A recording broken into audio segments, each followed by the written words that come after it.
Welcome back. Today we do a quick chat on the Softears Volume S.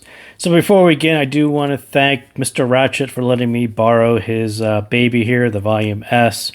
And for me, the Volume S is a really, really good reminder that the hobby is very, very subjective. You know, you can have everyone say this set is perfect and, you know, this is the greatest set in the world. But if it doesn't really align to your preferences or your music library, you know, it's still not going to be the best set for you. And for me, I think that's kind of where Volume S is. I will acknowledge that it is a great set. Softears does, you know, great driver selection. They do great tuning. They have a really, really nice ear for natural style tunings. No different with Volume S, but, you know, sometimes that isn't everything. And we'll kind of talk about my views on kind of what I thought was really good about the set and what I thought was maybe not so good for my particular preferences. So why I would buy it, kind of starting at the top, you know, there really aren't that many mid-bass heavy or mid-bass emphasis, nice driver hybrids, and Volume S kind of really fills that gap. And I would call that more important than the follow-up to the original Volume. The original Volume was okay. I thought it was okay. It was kind of bright. It was certainly an interesting set at the time. I wouldn't say that Volume S is necessarily the follow-up to it, but when you look at the tuning and kind of the market listener type that they're addressing, it's not the same as the original Volume, and I think that is more important than calling it the follow-up to the original. And I will say that mid-bass emphasis, because it's really the defining characteristic of the Volume S. It's this heavier, thicker, unapologetic mid-bass that is the opposite of most hybrids that we had last year. Really, you know, there weren't that many hybrids that really went heavy on the mid-bass. There was a ton of them that were all U-shaped and didn't have much mid-bass at all. But, you know, again, I think Softears kind of found a niche here that wasn't really addressed in this style of hybrid, and really kind of unapologetically went for it. And you know, I kind of appreciate that. It may not be for everyone. You know, there's certainly a ton of U-shaped hybrids for a reason, because that's a popular style as well. But you know, Softears went forward, and I do think it's quite a nice set. And this isn't really just nice note weight, but it's really a full-bodied, thick, natural, lush vocal. There's plenty of bass, but the co-star to the mids, right? I think there is a really nice bass shelf there, but what's the characteristic of the Volume S is really going to be those really nice bodied, lush mids. I think that's a defining characteristic of the Volume S. And along those lines, I think even last year we had lots of vocal sets, but those tend to be really upper mid-focused female vocal sets. Volume S is much lower, lusher, lower mids. It's kind of right there, much lower than what the traditional hybrid was from last year. And there just really aren't that many sets that address this style and cater to genres that really needed mid-bass, right? It was kind of a missing piece of what happened last year. And again, it's very, very cool that Softears went and addressed it and gave people who really like more mid-bass, you know, a set that they can listen to that's tuned really, really well with really nice drivers and all those things that I said already. They really hit a really nice market, you know, demographic there of what was missing last year. So I wouldn't call this one necessarily a bass headset, but it does have boosted sub bass and mid bass, and that is going to be on the heavier side.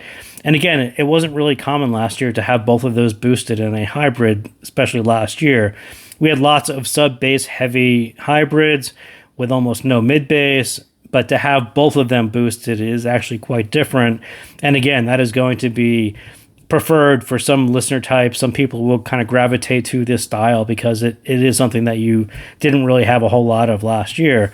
The relaxed treble beyond the ear gain, kind of beyond that 3K area, it almost forces volume scaling on this set. And unlike most sets, both the bass and the treble will go up quite evenly. So a track like The Cure's Love Song, the extended mix version of that, it will really start to punch you in the brain at higher volume. It does hit quite hard, and especially if you turn up the volume quite a bit, it will start to get kind of bass fatiguing. It kind of hits that hard.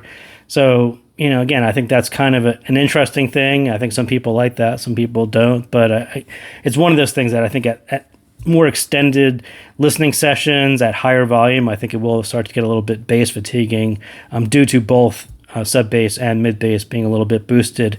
So I wouldn't necessarily call this one the $300 king, but I do say it does fill a gap left open by too many sub bass only U-shaped hybrids that didn't really offer natural full-bodied mids, and that's exactly where this one fits. And I think people are going to gravitate to it for that specific reason. If that's not your specific reason for or your specific preference, then this one is, may fit, may not. And I'll kind of go through some of the things that I don't think it does as well as it does, with on the kind of these thicker, more natural full body mids. So a track like Rebecca Pigeon's Spanish Harlem, I think Chesky recordings are really meant to sound in the room, and the relaxed upper treble doesn't really convey this as much as I would want. And there's kind of a little bit too much bass there. There's just really a fine line of having natural extension in the treble, kind of the way that Softears does it, and having too much bass at the same time. The two tend to mask each other, and for me, it ruins the illusion. But this is a track that you can almost talk about it in two different levels. So one is her vocal performance. And again, the Volume S is really good at vocals. It's really good even at these lower female vocals that she does. I think it's actually a perfect pairing to it. But the way Chesky does his recordings and his production, it is a feeling that you are in the room, and it's a very realistic recording of players playing, of vocalists doing their vocals.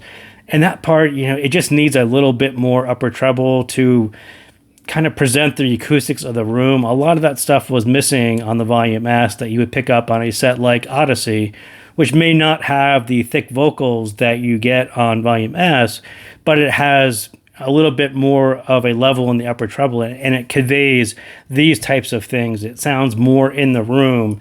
There's more of an upper treble contribution to the mids, and that's sort of what is missing on Volume S. And I'll say it comes through on a track like Mac Miller's The Spins.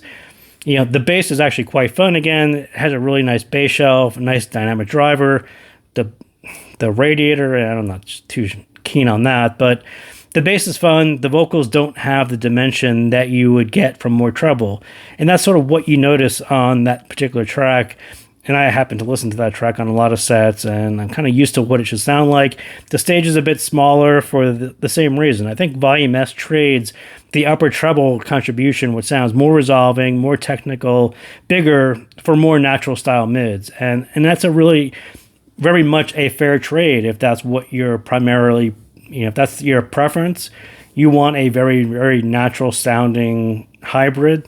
That's what Volume S is. But if you're kind of into the more technical bits and you like to hear really high resolve, you like to hear a nice airy, spacious, you like to hear that space around instruments and voices, it doesn't necessarily convey that in a way that other hybrids, maybe like Odyssey, would do. So again, I'll kind of balance between Odyssey and Volume S. When I was putting these notes together, Odyssey was basically the one that I was going back and forth with.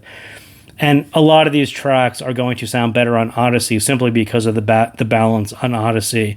Odyssey has a more upper end contribution, and that comes through when you listen to these specific tracks. But again, these are sort of tracks that I would say kind of sandbag what Volume S does well. It does all of these things very, very well.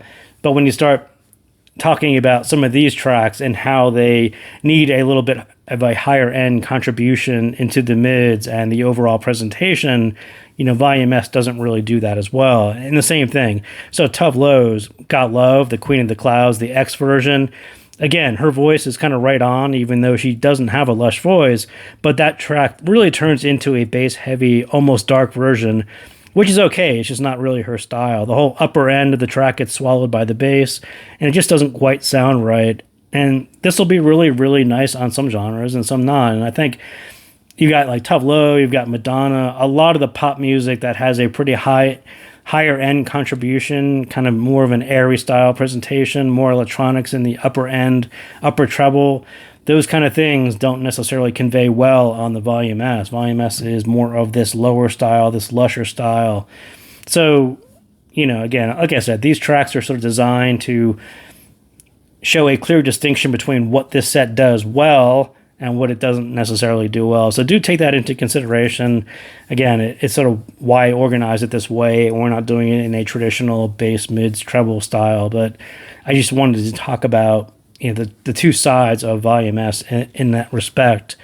So there is this impedance switch to it, and is it airier? Does it actually help? Do these tracks sound better with the impedance switch? And I would say not really. I think it just becomes a little bit shoutier.